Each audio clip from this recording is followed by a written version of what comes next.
Welcome to another episode of Price Targets with your host Bitcoin Jack. Welcome back everyone. It's Wednesday. We're going to be talking about a bunch of stuff today. I think obviously Bitcoin, Ethereum, but there's a bunch of people who asked me to talk about commodities. We've been covering those for the last couple of weeks, so we need to update that. We're going to do that. I think we're going to talk about Eurodollars. There's something going on there, and I may butcher some of it. It's important to maybe explain what the Eurodollars are, the futures, and how they are used and what the implications are on the broader market. I think it does relate to a bunch of stuff like the dollar and gold and perhaps other things as well. And then end with ADA Cardano, my most favorite coin. If you've, it's my most favorite coin. And then BNB and I think we may have to talk about TRX, like Tron, because they're doing all weird of funny shit with buying Bitcoin as treasury, and we've seen how that went for other parties. I think that's kind of the summary there. So first, I would like to introduce you to Prime XBT, the exchange who's sponsoring this content. They're making it possible for me to make these videos every week in and out. If you appreciate these videos, guys, please consider going to the link in the description below, / in the watermark, and sign up using the promo code BitcoinJack. You'll get a little deposit bonus that you can trade with, which is pretty awesome. Signing up with them is good for me. It's good for them. It's good for these videos. So yeah, would love if you guys could show some appreciation there. This is where you end up, you register, you log in, you go to your profile, you add the promo code BitcoinJack, and then you're all set to go. So thank you, Prime. And let's dive in. So we're going to go back to the original chart that we've been using for Bitcoin all this time. But I just wanted to, map out the monthly on a clean chart for a little. Essentially, thing I want to point out, and I've been pointing out for a while, is a lot of people are seeing this structure here and here, and then have kind of the fake out on the extreme level, and compare that with what's happening here. I think that the big difference is that this happened on relatively no volume, and I would argue that it's actually, it should have been something like this. Somehow there was so much money floating around in the system, in general markets, so much liquidity pushing into it, so much inflation, that it kind of pushed above it. The question is, compared to money supply existing in the world, was it actually a higher high? And the answer to that is relatively simple. It's yes and no. It's much more, it's much cleaner here. And if you compare it to the S&P 500, for example, it's actually even more pronounced, right? So this is just a corrective structure in its entirety that because this happened here doesn't mean that it's going to happen here. And if we lose the support down here, it's just a lot of empty air until, there's some kind of structure at 20K.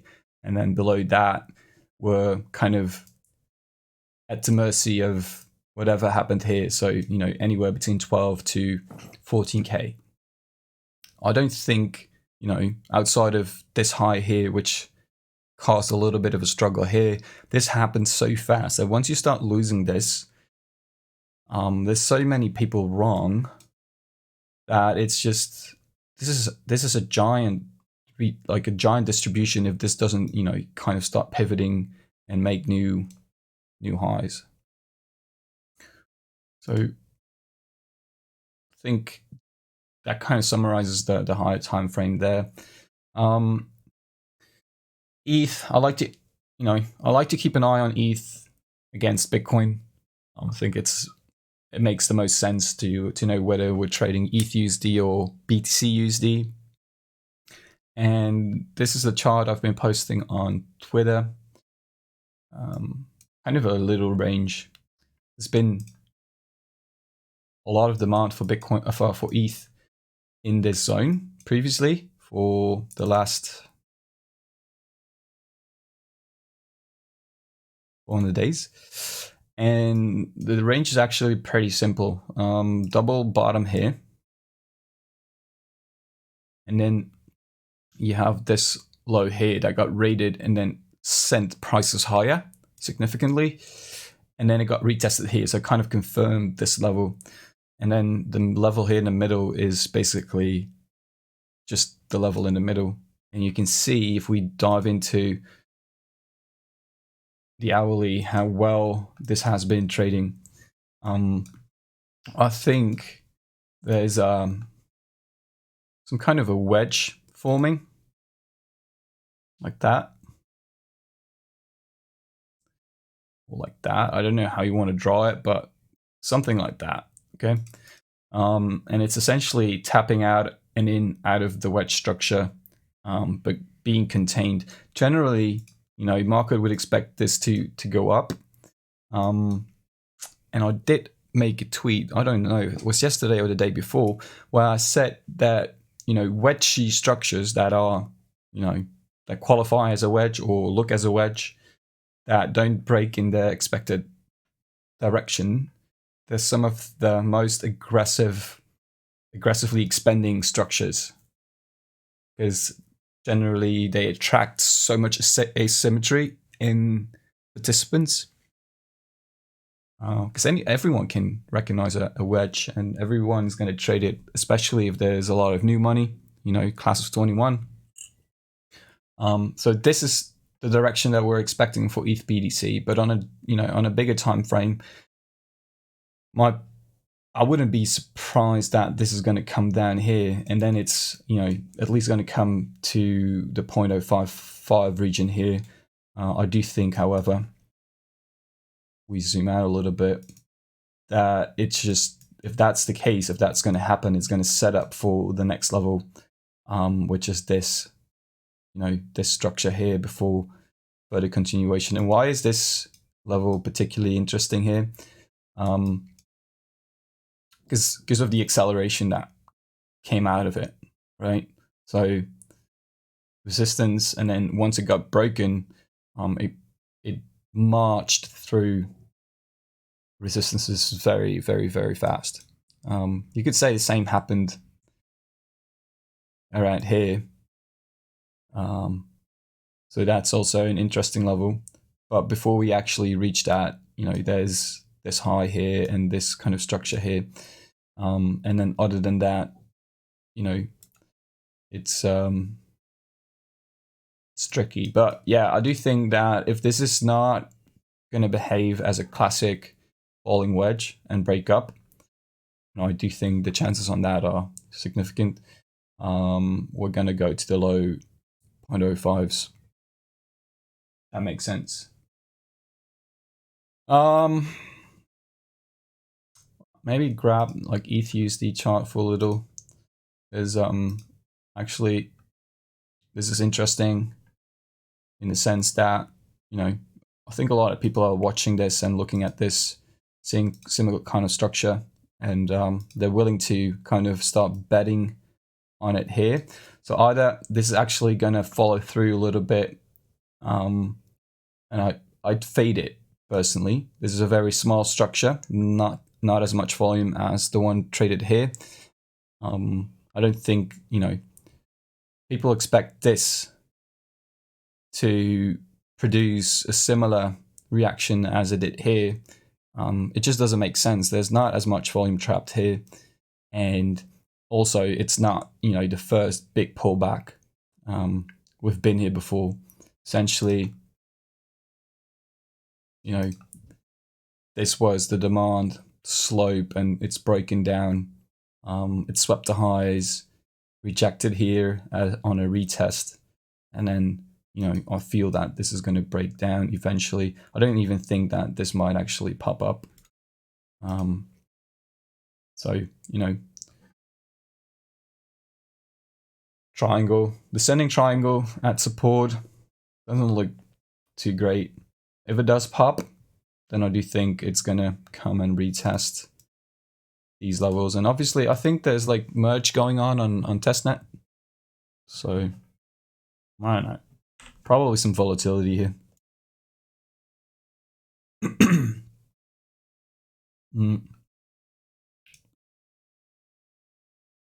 Oh yeah, so the other thing that we should touch upon is FOMC is going to happen next week and CPI data is going to come out. So essentially last month in May, we had the FOMC meeting, and then later on, I think around the 10th of May or the 11th, we had CPI data. Okay, so then it was the other way around. We've been, the two combined kind of pushed prices into the latest low. Obviously, we had some internal issues with Luna and blah, blah, blah, blah. But outside of that, it kind of feels that we're tripping into the same kind of trippy bullshit here. Somehow people think that it's reasonable to expect that the Fed is going to, become more dovish. And in my opinion, it's just unrealistic to think they're going to be dovish. Like they could, they could decide to pause in September, or at least slow down in their tightening efforts. But how that is a bullish event now, especially after this consolidation and everyone kind of saying that's going to happen, I feel that the market has already pushed enough. So maybe we're gonna push a little higher into FOMC/CPI data on Friday. So that's 2 days, guys. But everything is pointing towards recession or stagflation. Depends on central bank policy and shit. But credit, like household debt and credit that's being taken out, is just at ludicrous levels. It's ludicrous, and it kind of shows that when you consider savings to be pretty much at levels prior to 2008 Lehman Brothers, yet we printed so much money since 2008, and then people have less savings and more debt. That's just going to result in that's big time recession stuff. If it's not complicated math.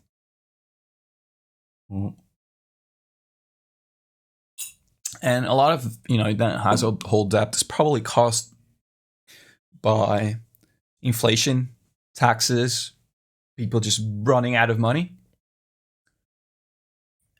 and the Fed has to do something about it, right? So that brings us into Eurodollars.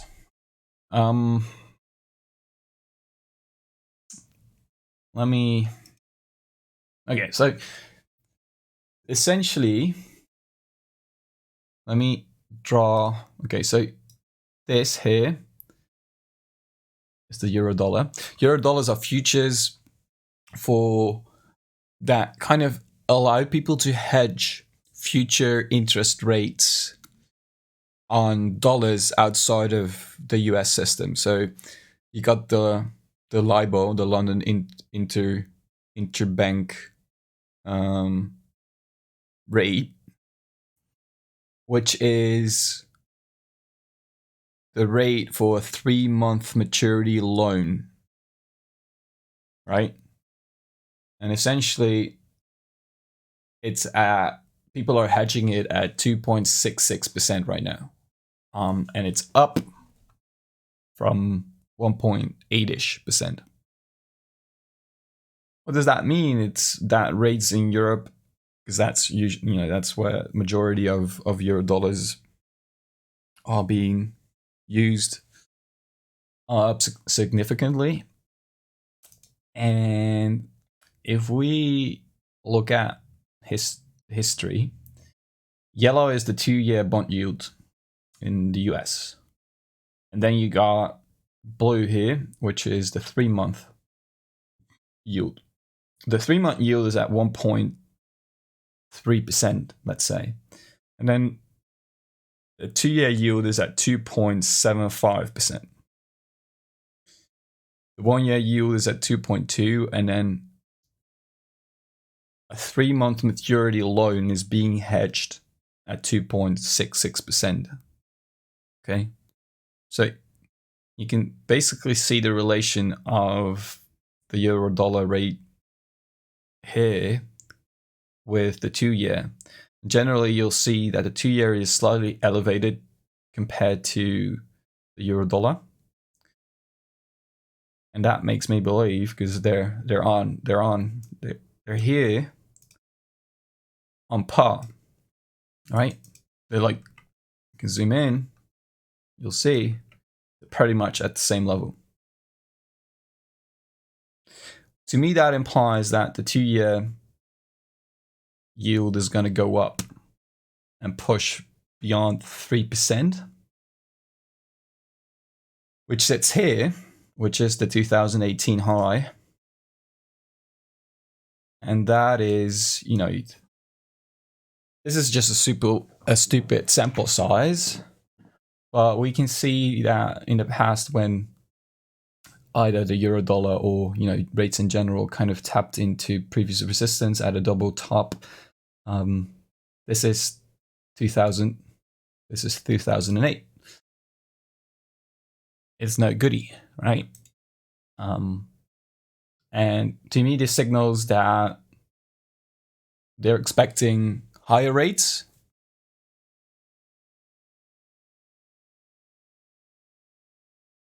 So more aggressive Fed.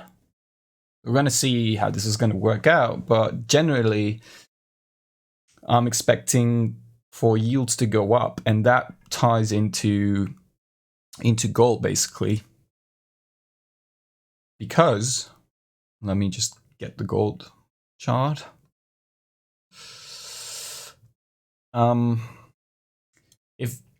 If rates go up, real rates go up, and gold's always been seen as an inflation hedge, but if rates go up, bonds become a more attractive alternative to gold to hedge against inflation. And I do think that this move down was caused by real rates going up.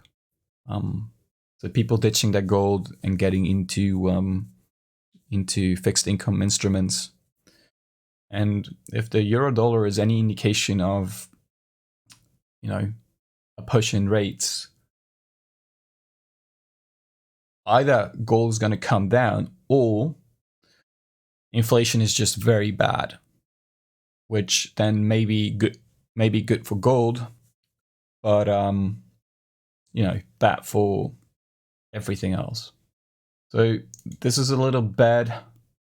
I do think that the initial setup that we've been talking about for weeks on end, that kind of started entry in April, has a really good chance of getting into the high 1600s.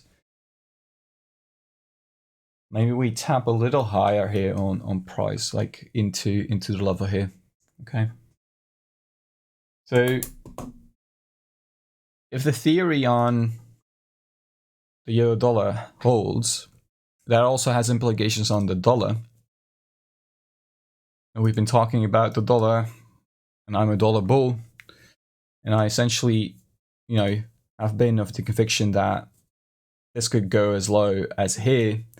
But what we're seeing here is just basically consolidation against, the long-term highs from 16 and 2020 into continuation up here. Higher rates are very likely to drive dollar demand, or at least, dry up supply and that way push the dollar. And we're kind of seeing already a couple of reactions. Japanese yen is going higher. We've talked about this in, I don't know, 3-4 weeks ago. But this is starting to push like significantly. It's going for these highs, and it's actually going faster than I expected it to go. Now my big question is, is this going to hold? Is this going to stop here? And I kind of starts to feel as if it's not, because Japan has the yield curve control to cap the 10-year yield at 0.25%, 25 basis points.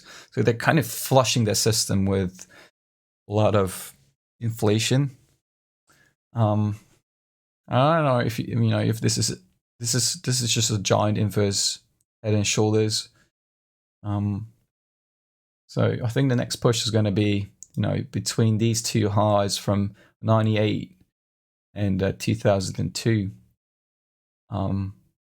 potentially all the way up here in the months / 1 to 2 years to come, which is bad because they're a pretty big economy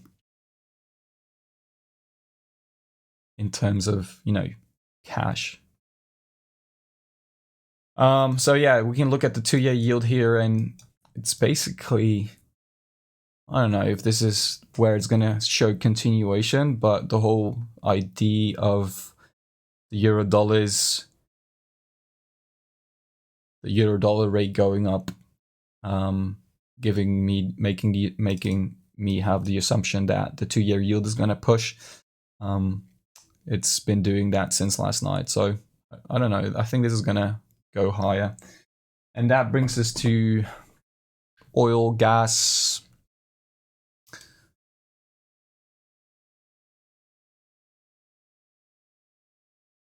Back to the daily. Talked about this on the live stream as well, but this structure here. So let's zoom out a little. Trend line structure broke out on breakout megaphone or Livermore cylinder, how the hell you want to call it. We have a bunch of geopolitical / supply chain fundamentals that are driving this. Europe signed the oil embargo, which pretty much means that we're going to source outside of Russia, and perhaps a couple of percentages will still be sourced from Russia, but they will have to sell it into the open market first to other parties and then sell it to Europe. But what it essentially means is that Europe, being the 3rd largest economy as a whole in the world, is going to have to source their oil from other places. So what is going to cause is that the routes that boats have to take to get the oil to where it has to be, they're going to be longer. So that's going to cost more. The credit risk is higher. The time it takes to travel is going to be longer. So that's, going to increase cost. Plus, let's say you have 1,000 boats in the world that can transport oil. If let's say 10% or 20% of those boats have to take a longer route, that means there's less boats available in general. So the entire velocity of oil being transported is going to come down, which is a massive supply shock. That's not going to stick just to it's not going to stick just to being a problem in Europe. It's going to be a problem everywhere. And on the other hand, we have this fundamental thing where China is easing their COVID policies, so their economy is going to be in full motion again, which is going to drive demand for oil as well, if that makes sense. So fundamentals aside, the chart is pretty much showing us a Livermore cylinder that broke out, retested, and now is pushing higher. The 3-day closed above the highest 3-day close here, and now it's been a retest of the structure, and now it's pushing higher. So I don't know. It makes a lot of sense for oil to start pushing for 140, 150. I think Goldman Sachs is expecting to see demand destruction at $160 per barrel. So kind of map these two out. Like they're expecting 140 and potentially a push to 160 where they think there's going to be demand destruction. I could see it go even higher, but it makes a lot of sense that 140 is going to be tricky, and then 160 is actually above the all-time high here. So I could see it go even higher, but it's it's already ludicrous as it is. And then natural gas. I mean, so the whole story with natural gas is basically like the US has enough natural gas for themselves, I guess, but Europe is now trying to get some of that natural gas as well, and they're building a bunch of terminals that are going to take like 2, 3, 4, 5 years to actually finish, to be able to accept liquefied natural gas from other places in the world. But we do have some of those terminals, and we used to not use them. They were not used, and right now they're at full capacity, running and accepting and storing natural gas from the US. So that's pushing the price here. And like, if you look at, for example, Dutch natural gas futures, it's just a nightmare how much that went up. And luckily now here, our gas, we need less gas right now. It's summer. Nobody's heating their house. We only need gas to shower, maybe cook food.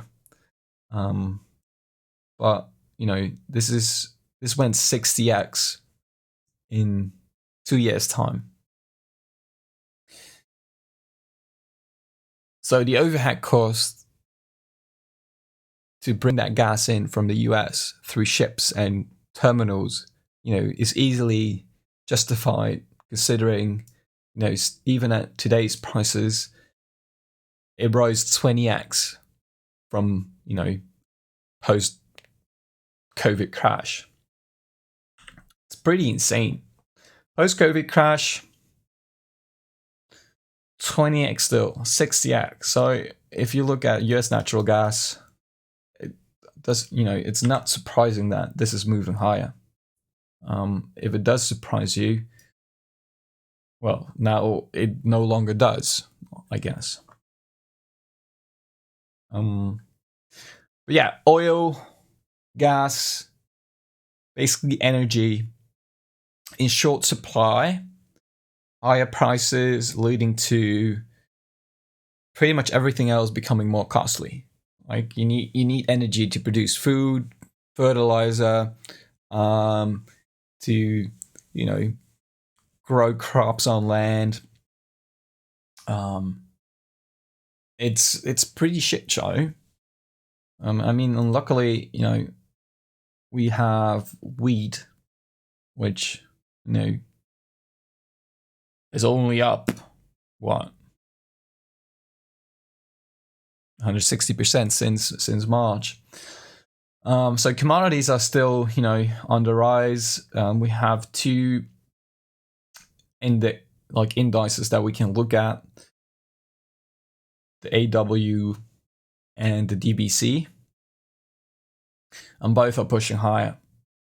It's silly, and I don't think this is gonna. I don't think people will understand how bad this is potentially gonna get, because the whole Europe situation is about to get worse, and especially gonna get worse once we start to go into fall and into winter, because then our needs will go up in terms of energy, and we're going to be able to grow less locally because it's winter. Obviously, in Holland, the Dutchies, we have all these like greenhouses, and we're, I think, like the second largest exporter in the world when it comes to veggies.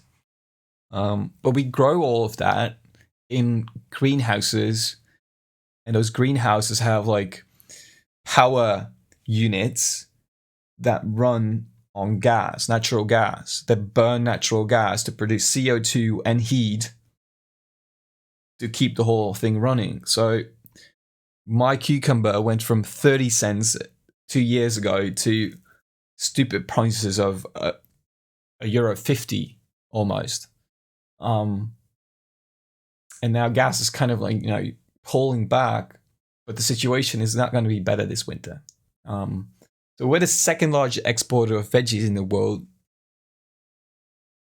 So chances that you're living in a place in the world where you're buying Dutch veggies existent, they're going to be more expensive. Or you're simply going to stop exporting and producing, which also not very great. Right, so I think that covers commodities, oil, nat gas, Eurodollars, the whole shit show basically. It makes me angry in a way, but luckily there's tools to work around it for ourselves and try and protect ourselves. Like fucking hell, eggs are up 23% on the month of April. That's because, gas prices are up, energy prices are up. Expect eggs to, this is April, so I would assume that we're going to get the data for May pretty soon. Odds that, eggs are going for all-time high. It's pretty big, in my opinion. Gasoline, not pulling back. So essentially, everything is just going over the top. Fed is, everyone was saying that inflation was kind of like peaking, but this just doesn't look like it's peaking. Everything is going higher. Energy is going higher. So how the hell is inflation up? Like, especially when you consider like consumer credit peaking to new all-time highs, records, whatever. People are just spending a lot of money, like, and they're gonna get fucked. Anyways, I want to go back to this chart real quick. These are expectations of future rates. On the right side here, you see 100 minus set Q, and then the contract for the contract month and year.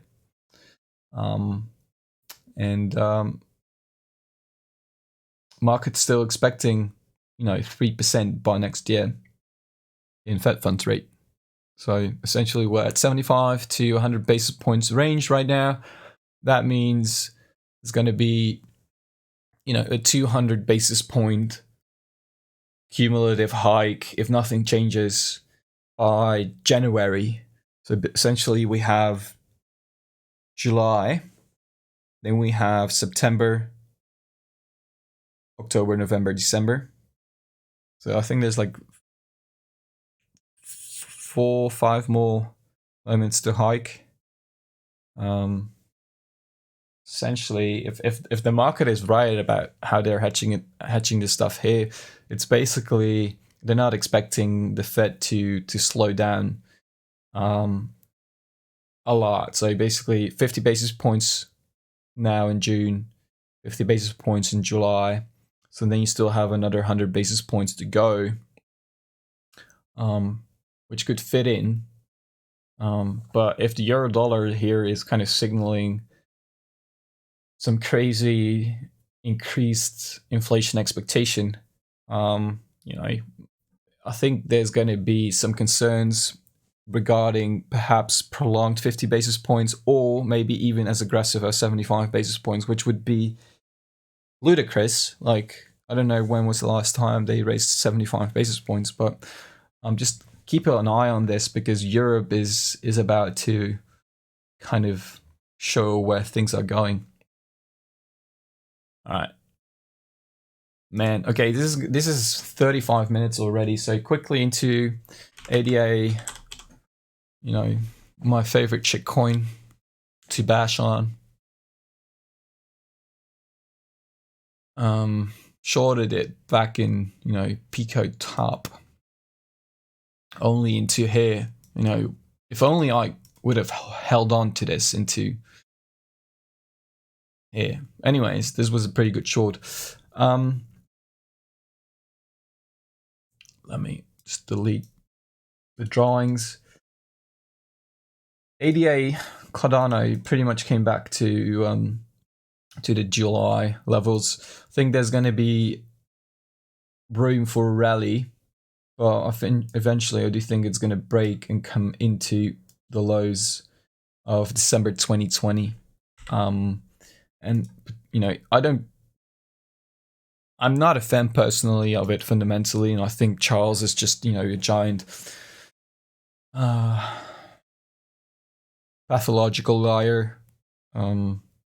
Somehow managed to build a giant community and who really believe in what he's doing, but I think he's full of shit. That's just my opinion.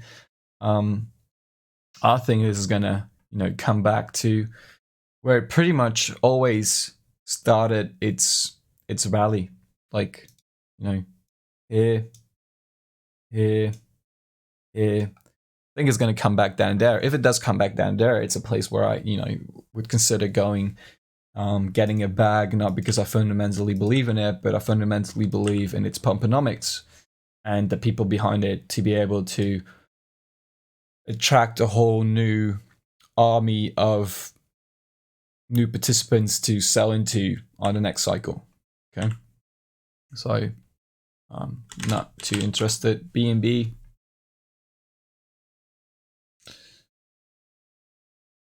Covered this on the live stream as well. I don't know why this is still here. This is an old drawing I had, but anyways, let me just store whatever I have here.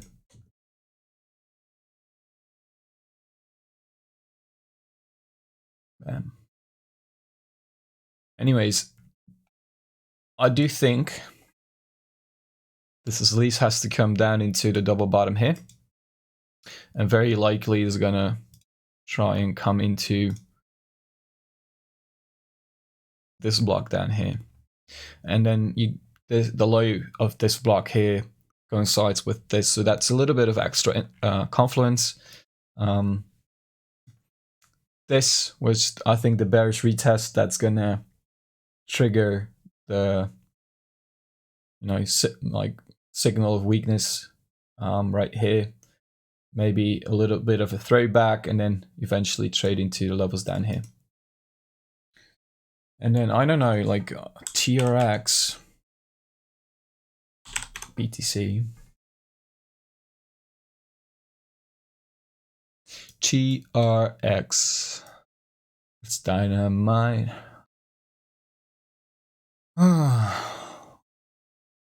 Why does this thing just not, die? I mean, it's useful, I guess, because a lot of people use it because it has a lot lower fees. Just in milking it.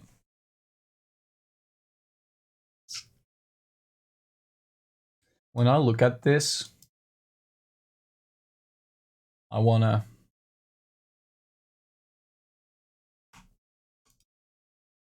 pretty much keep an eye on this. I do think there's a good chance here this is going to come up here and then nuke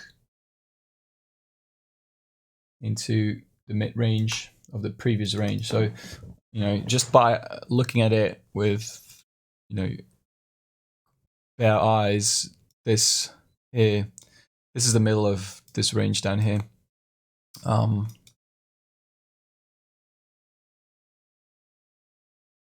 Whoa, sorry.